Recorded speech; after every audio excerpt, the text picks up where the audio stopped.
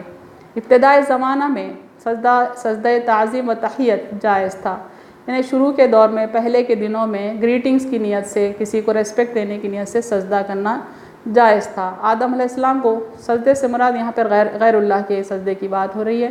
آدم علیہ السلام کو فرشتوں نے اور یوسف علیہ السلام کو ان کے بھائیوں نے سجدہ تعظیمی کیا، جیسا ارشاد ربانی ہے وَرَفَعَ أَبَوَيْهِ عَلَى الْعَرْشِ وَخَرُّوا لَهُ سُجَّدًا وَقَالَ يَا أَبَتِ هَذَا تَأْوِيلُ رُؤْيَايَ مِن قَبْلُ۔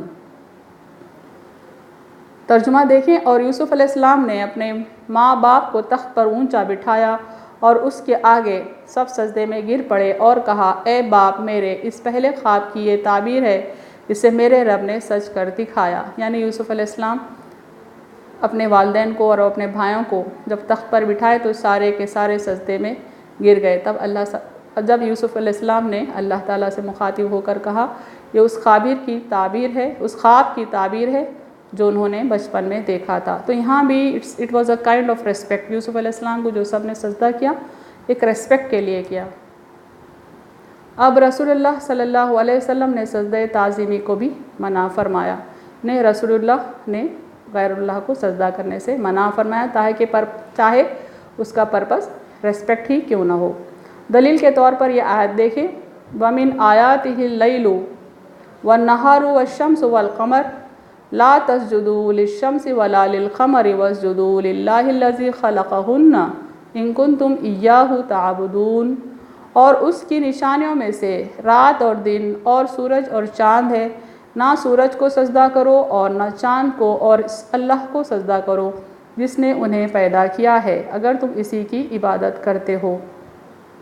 اللہ تعالیٰ تمام بندوں سے مخاطب ہو کر کہتے ہیں کہ اگر مقصد ہمارا اللہ ہی کی عبادت کرنا ہے تو سجدہ صرف اور صرف اللہ ہی کو ہونا چاہیے۔ سب سے پہلے جس نے معاصی یعنی گناہ کی ابتدا کی، شر و فساد پھیلایا، وہ ابلیس ہے۔ اب یہاں تفسیر آیات میں ہم ابلیس کی صفات دیکھ رہے ہیں کہ سب سے پہلے جس نے اللہ کی نافرمانی کی وہ ابلیس تھا۔ اب بھی جو شرور پیدا ہو رہے ہیں یعنی جو شر پیدا ہو رہے ہیں وہ ابلیسزم کی اتباع میں ہو رہے ہیں، یعنی ابلیس کے نقش قدم پر چلنے سے ہی یہ سارے شر پیدا ہو رہے ہیں۔ ابلیسزم کے چند اصول و نظریات یہاں بیان کیے جاتے ہیں تاکہ ہم لوگوں کے کردار کو سمجھ سکیں۔ ابلیس کا نیچر اگر ہم سمجھ گئے، ابلیس کے ڈیفیشنسیز اگر ہم سمجھ گئے تو ہم کو اپنے آپ کو اس سے پروٹیکٹ کرنے میں مدد ہوگی۔ ہم ان کے نقش قدم پہ چلنے کے بجائے اللہ کے بتائے ہوئے راستے پر چلیں گے۔ جیسا پہلی ڈیفیشنسی یہاں دیکھیں، اپنی ذات کو اعلیٰ ذات اور دوسروں کی ذات کو ادنا اور نیچ سمجھنا، یہ ابلیس کی فطرت تھی، اس کی ڈیفیشنسی تھی۔ قال انا خیر من، میں اس سے بہتر ہوں، یعنی اپنے آپ کو دوسروں سے بہتر کرنا، سمجھ لینا دراصل ابلیس کے نقش قدم پر چلنا ہے۔ اور دوسری ڈیفیشنسی، دوسرا خیال دیکھیں، خدا پر الزام لگاتا ہے کہ وہ غلط احکام دیتا ہے، یعنی افضل کے رہتے ہوئے مفضول کو خلافت دیتا ہے، یعنی اپنے آپ کو افضل اور سپیریئر سمجھتا تھا، آدم علیہ السلام کو انفیریئر سمجھتا تھا، اس لیے اللہ کے حکم کو وہ غلط سمجھا۔ ابلیس نے یہ تو دیکھا کہ انسان کو مٹی سے بنایا گیا ہے، چونکہ اس نے کہا میں اس سے بہتر ہوں، تو نے مجھے آگ سے بنایا اور اسے مٹی سے بنایا۔ نے تصویر کا ایک رخ تو دیکھا کہ آدم علیہ السلام مٹی سے بنے ہیں، لیکن تصویر کے دوسرے رخ پہ اس نے توجہ نہیں دی۔ دوسرا رخ کیا تھا یہاں دیکھیں، مگر یہ نہ دیکھا کہ فَإِذَا سَوَّيْتُهُ وَنَفَخْتُ فِيهِ مِن رُوحِي فَقَعُوا لَهُ سَاجِدِينَ، اور پھر جب میں اسے ٹھیک بنا لوں اور اس میں اپنی روح پھونک دوں تو تم اس کے آگے سجدے میں گر پڑنا۔ یعنی اللہ تعالیٰ نے یہ بھی تو فرمایا کہ آدم علیہ السلام میں اللہ نے اپنی روح پھونکی، آدم علیہ السلام میں اللہ کی صفات کی جھلک موجود ہے۔ اس خوبی کو آدم علیہ السلام کی ابلیس نے قبول نہیں کیا، نہیں مانا، اسی لیے اس نے آدم علیہ السلام کو سجدہ کرنے سے انکار کر دیا۔ یہ بات نہ مانا یعنی جو کچھ ہے مادیات ہے، صرف میٹیریلسٹک تھنگس کو وہ بیلیو کرتا ہے اور روحانیت کوئی چیز نہیں۔ اور آگے کی اس کی ڈیفیشنسی دیکھیں، ابلیس نے آدم و حوا کے سامنے قسمیں کھائیں کہ میں تمہارا بہی خواہ ہوں، یعنی خیر خواہ ہوں، ویل وشر ہوں، یعنی حصول مقصد کے لیے جھوٹی قسمیں کھانے سے نہ ڈرنا چاہیے، یہ ابلیس تعلیم دیتا ہے۔ وَخَاصَمُهُمَا إِنِّي لَكُمَا لَمِنَ النَّاصِحِينَ، اور ان کے روبرو قسم کھائی کہ البتہ میں تمہارا خیر خواہ ہوں، یعنی وہ ڈائریکٹ طریقے سے بھٹکنے کے لیے، غلط راستے پہ جانے کے لیے، اللہ کی نافرمانی کرنے کے لیے راضی نہیں ہو رہے تھے۔ تو یہ کیا اپنے آپ کو ویل وشر ثابت کر کے آدم علیہ السلام اور حوا علیہ السلام کو بھٹکانے کی کوشش کی۔ تو ہمارے ماحول میں بھی ایسے لوگ رہتے ہیں جو جھوٹی قسمیں کھا کر ہم کو غلط راستے کی طرف مائل کرتے ہیں، ہم کو ان سے ہوشیار رہنا چاہیے۔ فَدَلَّهُمَا بِغُرُورٍ، پھر انہیں دھوکے سے مائل کر لیا، یعنی اللہ کی جھوٹے قسمیں کھا کے ان کو دھوکے میں ڈال کر اپنی بات پر مائل کر لیا۔ اس کو پالیٹکس کہتے ہیں، یعنی اس طرح کے چھل کپٹ کو لوگ پالیٹکس کا نام دیتے ہیں، کوئی اس کا نام پالیسی دیتا ہے، کوئی اس کو سیاست کہتا ہے۔ خصوصاً قومی کاموں میں دھوکہ دینا عین ہنرمندی ہے، یعنی لوگوں کو دھوکہ دینا ہنرمندی سمجھتے ہیں، جیسا ابلیس نے سمجھا۔ بڑا ہی عقل مند وہ ہے جو بڑے بڑوں کو چکر میں لا کر تباہ کر دے، جیسا ابلیس نے آدم علیہ السلام اور حوا علیہ السلام کو بھٹکا دیا، جنت سے نکلوا دیا۔ تو ہمارے دور میں بھی ایسے لوگ ہیں جو دوسروں کو دھوکہ دے کر اپنے آپ کو عقل مند سمجھتے ہیں۔ نہ قسم و عہد کوئی چیز ہے، نہ معاہدہ قابل پابندی۔ معاہدہ اسی لیے کیا جاتا ہے کہ توڑا جائے، یہ ابلیس کی صفات میں سے ہے۔ عزت کے سامنے نہ دنیا کی پرواہ کرو نہ عقبیٰ کی، یعنی جھوٹی عزت کے لیے ایسے بھی لوگ ہیں ہمارے میں جو نہ دنیا کی پرواہ کرتے ہیں نہ آخرت کی، بالکل ابلیس کی طرح۔ امپورٹنٹ پوائنٹس دیکھیں اس لیسن کے، اعتقاد میں کمزوری یعنی ایمان میں کمزوری عمل میں کمی سے زیادہ خطرناک ہے۔ اگر ہمارا ایمان کمزور ہے تو سارا عمل بگڑا ہوا ہوگا، جیسے کہ کوئی عمارت کی بنیاد ہی کمزور ہے تو عمارت کسی بھی وقت ڈھہ سکتی ہے، گر سکتی ہے۔ تکبر سے کفر پیدا ہوتا ہے، یعنی جو بندہ پرائیڈ رکھتا ہے اس سے اللہ کی نافرمانی پیدا ہوتی ہے۔ بندگی کی راہ میں تکبر سب سے بڑی رکاوٹ ہے، یعنی اللہ کے احکامات پہ چلنا ہے تو ہمارے قلب سے ہم کو غرور اور تکبر نکالنا ہوگا۔ حکم خدا کی تعمیل میں غیر اللہ کے سامنے سجدہ کرنا شرک نہیں، کیونکہ اللہ نے حکم دیا تھا ابلیس کو، آدم کو سجدہ کرنا ہے، تو وہ شرک نہیں کہلائے گا۔ اس طرح کا اللہ کا اگر حکم تھا یا ہو سکتا تو وہ شرک نہیں ہوگا۔ غیر اللہ کو سجدہ کرنا شریعت محمدی صلی اللہ علیہ وسلم میں حرام ہے۔ پچھلی امتوں میں عزت کے لیے، ریسپیکٹ کے لیے کسی انسان کو سجدہ کرنا جائز تھا، لیکن ہمارے نبی محمد صلی اللہ علیہ وسلم کی شریعت میں ریسپیکٹ کے لیے بھی کسی غیر اللہ کو سجدہ نہیں کیا جا سکتا، غیر اللہ کو سجدہ کرنا حرام ہے۔